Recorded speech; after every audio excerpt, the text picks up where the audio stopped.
Hello and welcome to the Spike podcast. I'm Fraser Myers, and back with me we have Spike's editor Tom Slater. Hello. And Spike columnist Ella Whelan. Hi.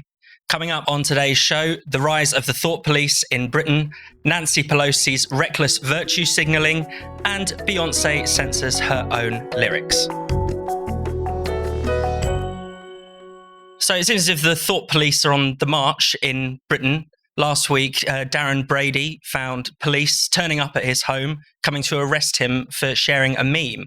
The meme essentially just showed the pride flag, or the Progress pride flag, rearranged in such a way as to resemble a swastika. Also this week we had Tory contender Rishi Sunak talking about how he'd like to refer people who vilify Britain to prevent the UK government's counter-extremism programme. I mean, Tom, this is a pretty bleak picture emerging here, in terms of state censorship. I think so. I mean, I'm not sure. I don't think for a second that Rishi Sunak's plans are ever going to come to fruition, not least because I'd be very surprised if he won the leadership. But in general, it points to the fact that there seems to almost be a kind of logic here. There's a kind of assumption that this is the sort of thing that the state should be getting up to. And whilst Rishi Sunak might have been trying to kind of throw red meat to some imaginary base with that particular proposal about clamping down on anti-British sentiment, there is still, as we saw with the Darren Brady case, this pre-existing constant interference in terms of speech and debate, particularly when it comes to certain issues around gender identity, around woke issues, whatever, which we just see case and case and case of. I mean, this particular one happening in Hampshire, where footage of this went viral over the course of the past week or so, is really shocking, I think, because this is a good example of how the police are almost thoughtlessly getting involved in this now. So this particular gentleman, he'd shared this quite controversial meme. According to him and according to Harry Miller, who is the kind of anti kind of woke policing campaigner, also been a victim of this sort of thought police himself, they'd already been in contact. And so essentially, according to them, the police had said to them, "You've committed a crime, seemingly some sort of like something under the Communications Act for grossly offensive online speech. If you pay us a small amount of money, we will downgrade it to a non-crime and put you on a course." And some of the lessons that you would learn are things apparently like ask your neighbour if before you post something to check that it's not painfully offensive. And then, of course, they decide he refuses to pay this. They say they're going to come back 10 days later, at which point Harry Miller and Lawrence Fox from the Reclaim Party and their kind of bad law project are there to intervene. They end up putting handcuffs on Darren Brady, but also in the end, it's Harry Miller who ends up getting arrested because he tries to get in between the police and this individual. And when you look at the footage and when you look at what's come out of it, they're not entirely clear what law this man is supposed to have broken. The only thing that they say to him, at least on film, is that he has caused anxiety to people, which is incredibly vague. And then you have this weird process whereby it's kind of being downgraded. And of course, I think this is a growing picture we see, is that there's all these different kind of elements, whether it's the non-crime aspect of this or whether it's the kind of existing sort of hate speech legislation or whatever. And it's almost like the police just reaching for whatever it is that they can, such as that there's this kind of sentiment within the police and within large sections of the British state that this is just something that they should concern themselves with. And I think that's going to be one of the things that makes it really difficult to push back on, is that this is now a kind of very clear cultural problem within the police and within broader society. And that's going to be the thing that needs to be unpicked beyond what the particular laws and what the particular provisions are. Yeah, you mentioned non-crime hate incidents, and people will be aware that in the past few years there was Harry Miller again brought a case against the College of Policing, who came up with these non-crime hate incidents, and the courts told them to rewrite their guidance around it. And new guidance was released only last month, saying that police should not be intervening in cases that are trivial. They should not be intervening in cases where there is a political or social debate, even if people are offended. And yet still, we are seeing police, taking these kinds of actions, treating, it as their job to be the thought police, essentially. Yeah, it's really important to highlight what it is that Brady is supposedly guilty of. He posted a picture of the trans inclusive flag made up like a swastika, which is the most monotonously stupid thing in the world. It's like what teenagers do. It's so incredibly childish. and for that, the police told him that he was being arrested because it had caused anxiety. And it's like a carnival of the ridiculous. You can't believe that this is something that police would take their time over. And the whole thing about non-crime hate incidents and this really murky sort of area of law or non-law, sort of like keep stepping into whether or not it is something that you would get a jail sentence for or not. It ends up with the police spending their time doing this ridiculous stuff. And it's sort of like, most of the time I don't have much patience for this discussion becoming about resources, because actually there's a very serious political question here. But you do have to take into context the fact that, for example, the Met, the biggest police force in the UK, are in special measures. There are 5 or 6 other police forces in the UK in special measures, for varying reasons, but all of them have got a problem with fighting crime. And that's all of them have got a problem with rape stats. All of them have got a problem with knife crime stats. The serious bread and butter of policing, which is stopping harmful people from physically hurting others, is not happening. And yet you have these seemingly rogue officers who just, it almost feels like they just fancied it on a Saturday afternoon to annoy someone. It's like there was a huge team of them as well turned up at Mr. Brady's house. Yeah, it was, and if you watch the video, it's sort of incredibly informal. The way in which they talk it's like they're making it up on the hoof, like the idea that you would use a word like anxiety to arrest someone. And I think that is, you have to take it seriously, which is that people, you forget that the police aren't just like community support officers who are kind of coming around to tick you off. They have the power of the state behind them. If, being even spoken to by a police officer is not a pleasant thing. Being accosted by a police officer is not something any citizen should have to go through unless they've, done some serious harm. So it's just, the upshot of this is the police get let off as this kind of like friendly neighborhood service, when in actual fact, what they're doing is incredibly punitive. And Tom, do you think it speaks to, Rishi Sunak wants to make it, a problem to slag off Britain, but really it's slagging off trans rights, questioning Black Lives Matter. It's woke issues that have the force of the state protecting them really at the moment. But also, isn't it, couldn't you also say it's like, if I say the government's crap, then that's like, the scope of this is crazy. Well, but no one thinks it's going to happen. I don't think Rishi Sunak thinks it's going to happen. I think you're right, Fraser.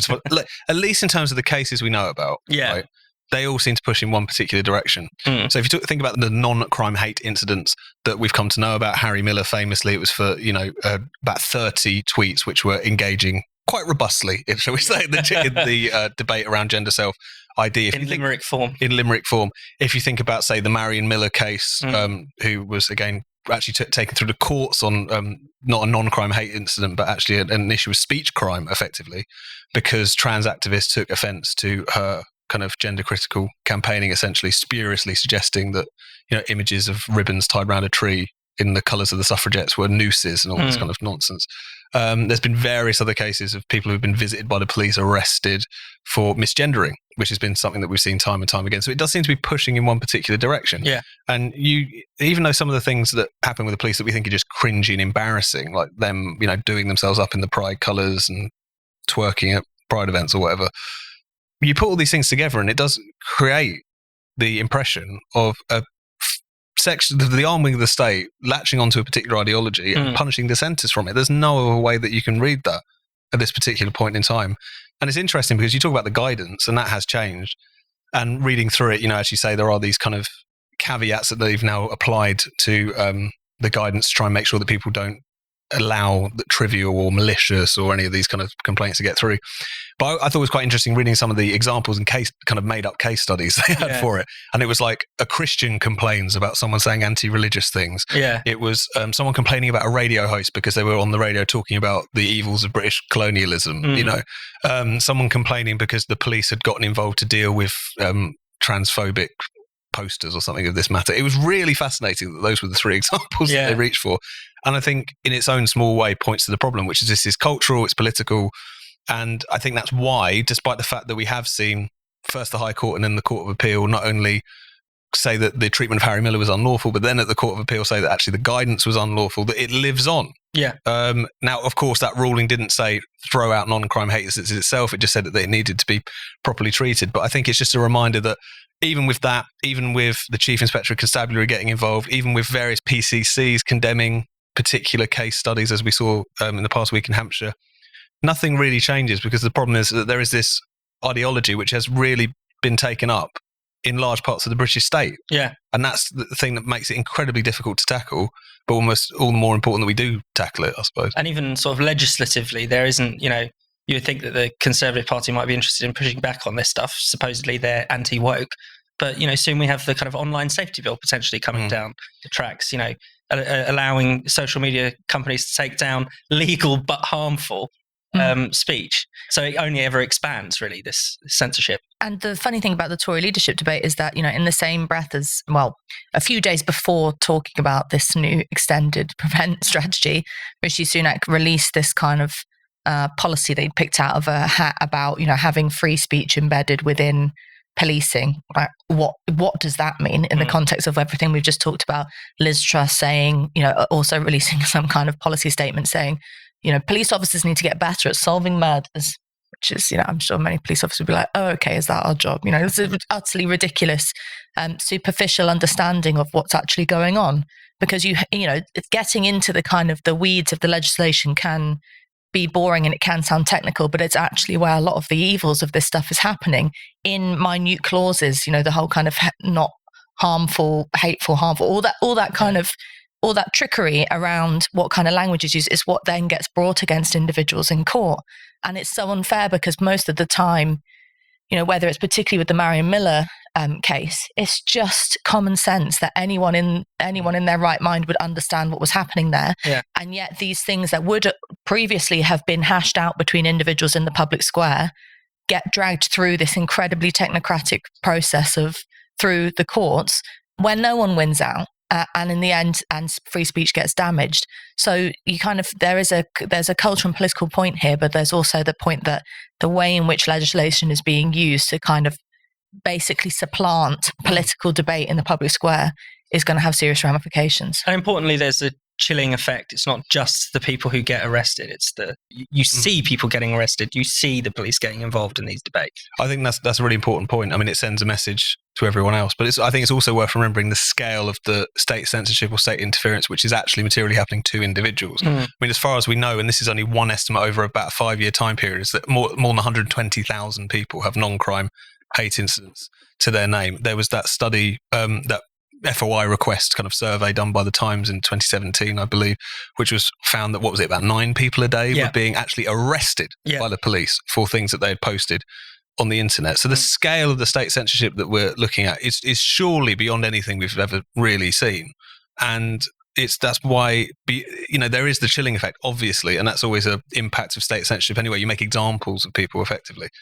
But it's not just it's not just something where the chilling effect is almost the the least sinister part of it. The amount of people who actually find themselves inside of a jail cell because of things that they've posted on the internet, or at least being visited by the police, is surely higher than it's ever been. And that's something that we really need to take very, very seriously. And I find it so interesting that particularly people who try to dismiss a lot of the free speech arguments, whether it's around cancel culture, whether it's around the kind of more of those kinds of debates that we often have, whether it's around university campuses, people saying that's not really censorship because it's not the state. Here's a clear-cut example of state censorship, which is rampant, and they don't care because of that reason that they know which direction it's pushing in, and they're quite comfortable with that. We were talking a lot there about Harry Miller's case, and if you want to hear from the man himself, he was the guest on the Brendan O'Neill show this week, so check that out on the link above. I really feel like I'm accomplishing something whenever I'm learning something new, whether it's for fun or to help with a project or a job, and that's why I love Wondrium. Wondrium is a brilliant educational platform where there's just so much to learn and explore. And with all its videos and audio series presented by top university professors and experts, I know it's all trustworthy. For instance, I just watched the series The Black Death, New Lessons from Recent Research.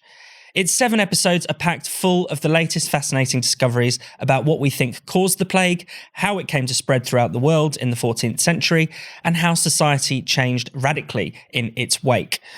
As one of the shorter series available on Wondrium, it's well worth delving into for a taste of what Wondrium has to offer. Wondrium makes it easy to learn exactly what you want, whenever you want. And with over 8,000 hours of content, you can dive deep into one subject or explore anything and everything you're curious about. So if you enjoyed The Black Death, then why not try the series After the Plague or The Middle Ages Around the World? And there's so many more like it. You'll also have unlimited access to all of it when you sign up to Wondrium. I want you to unlock this world of knowledge for yourself too. So sign up for Wondrium today and take advantage of this great offer that Wondrium is offering to all our viewers and listeners. A free month of unlimited access. To get this offer, you need to visit our special URL, which is wondrium.com/spiked. Again, that's wondrium.com/spiked. So this week, House Speaker Nancy Pelosi made an explosive visit to Taiwan. She's the highest-ranking US official to visit Taiwan for 25 years, and quite predictably, this has enraged Beijing, which claims ownership of the territory. They've started an unprecedented 6 days of military exercises and have effectively mounted a air and sea blockade of Taiwan as a result of this visit. I mean, Tom, what have you made of this trip? I mean, what exactly is it supposed to have achieved? Well, it seems to have achieved a burnishing of Nancy Pelosi's own credentials. It's been openly talked about as something that she has wanted to do as kind of part of her legacy, given that I don't think anyone expects to be in politics for that many more years at this point in time. And the sheer narcissism and recklessness of it, I think, is really quite striking. I mean, it's an open secret that there was this disagreement between Joe Biden and Nancy Pelosi about whether or not she go. These comments which have made it out to the press about Biden saying that it was against the military advice. They didn't think it was a good idea, which is a not profound a good idea, understatement. the exact quote. Yeah. And yet we're expected to believe that he couldn't have put a stop to it. And it's this balance which has been struck for decades now, which is that there is this what they call strategic ambiguity. So there's obviously robust relations between Taiwan and the US. Obviously a lot of support, but formally they don't recognize it as, again, a kind of separate entity, so as not to enrage the People's Republic of China. And to just kind of throw that out because of a desire to pose on the world stage is really quite striking. And there was a good article in The Economist about this, which said that, this isn't strategic ambiguity, this is strategic confusion. And we've seen this in recent times with this Biden administration as well, in relation to the question of Taiwan, first and foremost. Again, Biden is now kind of seemingly concerned about trying to strike this balance, but back in the spring, he was in Japan, heavily indicated that he would potentially militarily intervene if China did anything. Again, comments that to be walked back. And of course, we saw it with Ukraine as well. Him calling Putin a butcher, him letting slip when he was addressing people in Poland that Putin cannot be allowed to remain in power. And again, these comments having to be walked back. And the explanation for it, which I think is really striking, and you kind of see it similarly with the discussion of Nancy Pelosi's trip, is that, this is just something they feel quite passionately about. That's not how you conduct yourself on the world stage when you are representing the leading superpower and you're dealing with a tinderbox like Taiwan. But for whatever reason, because we have this kind of narcissistic, this incredibly reckless, and to be honest, very confused administration, we're starting to see this horrendous situation, which you have this incredibly incoherent, confused, reckless foreign policy from the United States at a time when global tensions haven't been as high as this for many, many, many, many years. And it's just a really alarming combination. Yeah, there are kind of two quotes that are always kind of ringing in my mind, especially around when the Biden administration kind of assumed power. One is the adults are back in the room. Gone are the days of reckless Trump stirring up tensions. And the other was a quote from Biden himself saying, diplomacy is back. Diplomacy is going to be at the heart of our foreign policy. And yet, time and again, it's either Biden himself or someone from, someone close to him, like Nancy Pelosi, just tripping over these tripwires or gleefully running through them a lot of the time. In this case, in Taiwan, that's not a slip of the tongue to arrange a visit. Ella, what have you made of it?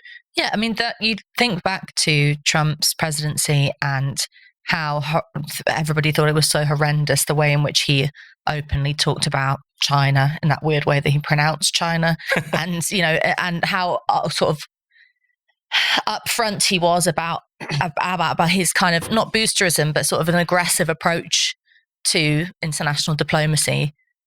But the one thing you can say about it was that you knew what he was doing. Yeah. You knew what the policy was. You knew what his tone meant. It was very clear what his kind of aims were to a certain extent. And the thing, Tom raises an important point. The thing about diplomacy, international diplomacy, and how it works is that you have to have a coherent understanding within your own nation of how you as a political group are going to approach other nations. And the thing about the Biden administration at the moment is, putting aside the kind of increasingly concerning issues around whether or not Biden is actually fit to play the role that he's playing in terms of, his slip of the tongues in public, also saying things like, "Oh, the troops will find out when they get there." Like making the most. We'll see you when you get there. Unbelievable. He's famously said. Yeah, mistakes that he doesn't understand. It's like he doesn't understand how powerful actually the president of the United States saying things like this still is on the world stage. He's treating it sort of very superficially. But that having an agreement within your own kind of politicians is important to how you look to other nations. So if China, if Beijing's watching on and looking at the Biden administration at the moment, it's a bit like what happened when, Putin was looking on at what's going on in Europe and within the UK and other European nations and thinking, these people don't know, how to run their own countries, let alone how to intervene in other nations and how to engage on the kind of geopolitical stage. And you might be thinking, now's my time. No, I don't think we should be too alarmist about what's going on in relation to Beijing's kind of warmongering stance. But, performance matters. That if you have politicians who don't understand the seriousness of international diplomacy and, when to say quiet things in quiet and when to say loud things out loud, then you end up blundering into not World War III, but some kind of international conflict, which is ultimately, at the end of it, going to be terrible for Taiwanese people. And that shouldn't be allowed to happen. Tom, do you want to add? Well, I think it's just as you were saying, Fraser, the kind of contrast between what this particular administration said that it was going to bring us back to and what has actually been the reality is really, really striking. I mean, I remember during the Trump transition, I believe, when he took a call from the Taiwanese president, Tsai Ing-wen, and everyone lost their shit. They were like, how could he have not known this? How could he have realized that this wasn't going to rock the boat? And yet now we see a provocation as large as this. And of course, all right-thinking people will support Taiwan, its democracy and its right to self-determination. But at the same time, this isn't a game. Yeah. This isn't a stage on which you virtue signal and throw up slogans because of the fact that there are very real consequences to those kinds of actions, very real threats of escalation, and a very delicate balance here which needs to be maintained. And I think it would be one thing if there was a decision on the part of the US to really rattle China's cage. But this has happened almost accidentally. Yeah. They're expecting us to believe that it's just a bit of freelancing on Pelosi's case, which it seems like it is. But at the same time, you cannot have a situation where someone in the presidential line of succession is just doing things because it feels right. Or good for her career. Or works in terms of something that she's obviously been very concerned about. Taiwan has been an issue of hers for a very long time, and China has been a sort of bête noire of hers for a very long time. This is not the adults returning to the room, as you were saying. The stakes really couldn't be higher, and yet we are left with these kind of bumbling, geriatric, unserious politicians, and that's a real danger for the world. So Beyonce has bowed to pressure to change the lyrics in one of the songs on her recent album. The lyrics went spazzing on that ass, and people have taken this as an ableist slur. So she's re-recording the song. What's interesting, Ella, and I'm sure you'll tell us a bit more about this, is that this is not even a unique case. This has happened before quite recently. Yeah, Lizzo did the same in one of her songs that she recently released. The line read, I'm a spaz. Not I am a spaz, but like, I'm going to spaz. The confusing thing is that like spaz as in spastic, as in the nasty word for people who are disabled or have a condition, is kind of particularly a British thing. Yeah. It's something that is previously used in British slang. Certainly and more so, yeah. More so. Americans, it doesn't compute as much. It's not so obviously recognizable, which is, maybe the excuse that has been used. But and also it is a recognizable kind of slang word to kind of lose control, go crazy, and that kind of generic. I think the whole thing is that, you have to ask the question, has Beyonce written a song, an ableist song to diss the disabled community? No, that's clearly not what's happened. Context is important. And yet you have this, it just shows the kind of the pressure from the online mob that you have the single most famous, achieving woman in music, Beyonce, who is like, Queen Bee, having to re-record a lyric in her song because she's so terrified of the online backlash. And it's, it's so pathetic. And it reminds me of, I was thinking about when this has happened in music history before. And in 1981, Ian Dury and the Blockheads released a song called Spasticus Autisticus. And it made big waves, and it was because Ian Dury had polio when he was a child, and he was continuously being asked by these disabled charities to, do a sort of benefit song, things like that. And he said he hated the patronizing way in which disabled people were talked about, that they had to have this special day, or they couldn't have, I wonder what he'd make about today, couldn't have these kind of lyrics in a song. That he basically did this 2-finger song saying, and the lyrics in it, one of which was, I dribble when I piddle because I'm screwed up in the middle or something like that, was banned by the BBC. And it was a real defiant stance of saying, for God's sake, I can write what songs I like. I can write about, anything to do with me. And can you stop being so precious about this thing of being disabled? And it just shows you how much has changed since 1981, that we are now in a position in which you simply uttering the word, even out of context of, if no one thinks it's great to call someone a spaz and a nasty word, we're all past that, thankfully. But even the word existing has to be censored. It's just, how pathetic has music become if the legacy of Dury hasn't been able to carry on?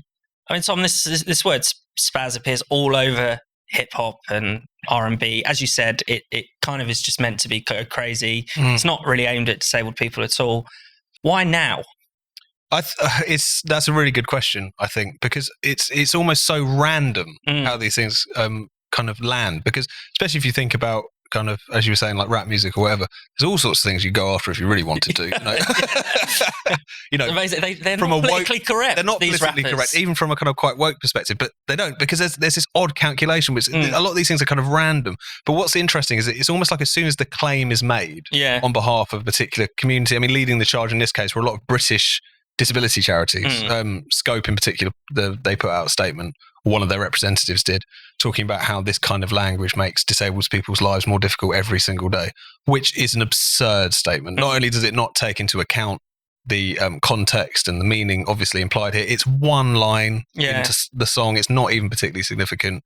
Beyonce is very famous and successful. This album has already broken all kinds of streaming records and all that sort of stuff. But at the same time, the idea that, she has unleashed horrors against the disabled communities is absolutely insane. No one would have noticed it otherwise. But the problem is that argument would sound more absurd to us if we didn't hear a version of it every other day about any other issue. And as I say, as soon as the claim is made, everyone has to kind of just bow down to it. That's the dynamic. Doesn't matter how ridiculous, doesn't matter how obviously a stretch this particular thing is. Context doesn't matter. Intent doesn't matter. I think the thing that's different, I suppose two things are different. People complaining about pop songs and getting upset about them is as old as the form itself, of course. I think Elvis's hips, onwards, all this stuff. We all know this. And what you see is that the taboos change, so it goes from being sex and drugs and violence or whatever to now it's any kind of ism and phobia. What I think, so that on the whole is the taboos have changed, but the kind of offence culture necessarily hasn't.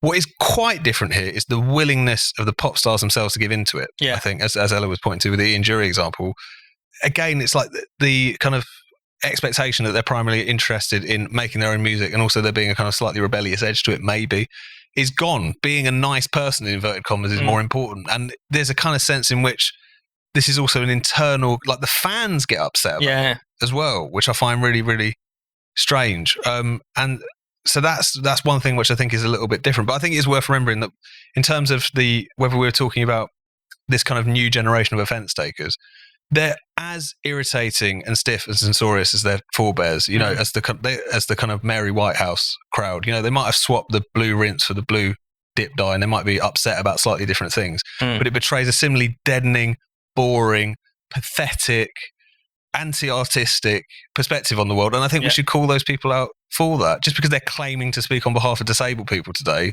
you know, on very tenuous grounds, doesn't mean they have the moral high ground. They're as irritating and should be mocked, really, if they're going to respond in such over-the-top fashion to what is obviously not a hateful song or lyric to any stretch of the imagination. Thank you so much for watching the Spiked podcast. We'll be back next Friday. If you hit subscribe and click the bell, you'll never miss an episode. And in the meantime, why not check out all of Spiked's other videos and podcasts on this channel? And for more Spiked content, find us at spiked-online.com.